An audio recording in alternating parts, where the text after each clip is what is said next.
Bonjour à tous chers amis, je suis très heureuse de vous retrouver sur notre page des managers qui tentent de rééquilibrer leur vie et de retrouver leur leadership.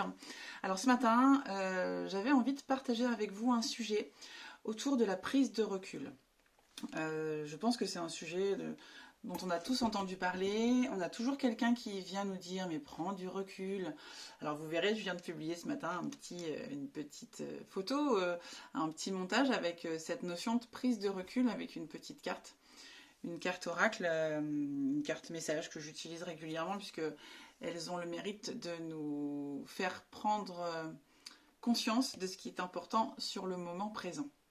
Alors la prise de recul, on a tous à un moment besoin de l'activer et de la mettre en premier lieu, je dirais, sur le devant de la scène. Tout simplement parce que quand le stress arrive, quand la tension monte, quand la surcharge de travail se fait ressentir, il est certain qu'il est vraiment temps pour vous de dire stop. Quand vous ressentez toutes ces émotions négatives qui viennent vous envahir, en général on a un vrai sentiment de mal-être, de la culpabilité parfois, on est dans un ressenti, on ne sait plus trop par quel bout commencer, quel sujet prendre, puisqu'on a toujours cette gentille notion du millefeuille qui vient se mettre en œuvre dans notre quotidien, qu'on soit manager, qu'on soit leader.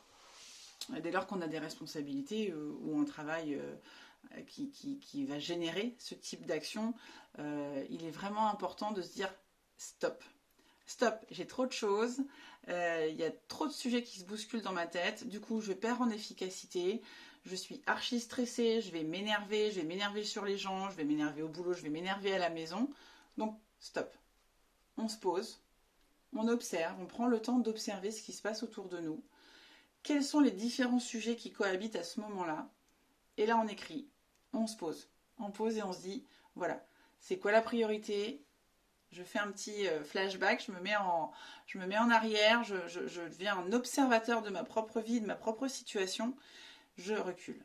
La prise de recul, elle peut sembler anodine, elle peut sembler basique, puisque c'est quelque chose dont on parle beaucoup, mais elle va vraiment vous permettre de vous observer, comme vous pourriez le faire avec vos collaborateurs, puisque c'est toujours beaucoup plus facile d'être en observation de l'action de nos collaborateurs ou ou des gens pour qui on travaille, de nos élèves, si on est professeur ou dans l'animation, mais en tout cas, quoi qu'il arrive, dès lors que vous travaillez avec des gens, vous allez vous-même prendre aussi leur charge et leur stress. Donc, vous savez faire ce travail d'observation, dire stop à vos collaborateurs, leur dire attention, là tu te fourvoies, là tu pars sur la mauvaise voie, là tu t'es fatigué, attention tu fais n'importe quoi, tu deviens, voilà, t'es irascible, t'es agacé. Donc, quand vous ressentez, donc apprenez à ressentir cette émotion, à l'accepter parce qu'il y a une vraie notion d'acceptation de nos ressentis. Toujours ce sujet d'aveu de faiblesse, non, point d'aveu de faiblesse que d'accepter les émotions qu'on ressent. Les accepter, c'est savoir les traiter et les dégager. Parce qu'en fait, toutes nos émotions négatives, pour être serein et avancer correctement, il est bien important de les dégager pour laisser place aux émotions positives et du coup à la relativité. Comment je relativise dans ce qui se passe en étant factuel? Je me pose, je prends le recul sur ce que je vis et je priorise. Une fois que vous avez fait ce travail de priorisation, vous saurez repartir du bon pied et en étant bien plus serein. Et ça, c'est extrêmement important.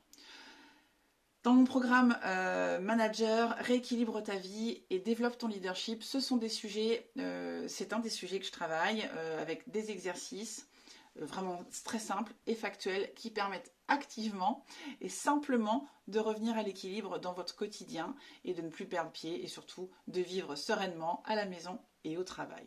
Voilà, c'était mon petit message du jour. Je vous souhaite une très très belle semaine et je vous dis à très bientôt et surtout n'oubliez pas, prenez du recul, on a toujours assez de place derrière soi pour en prendre. À très vite les jeunes!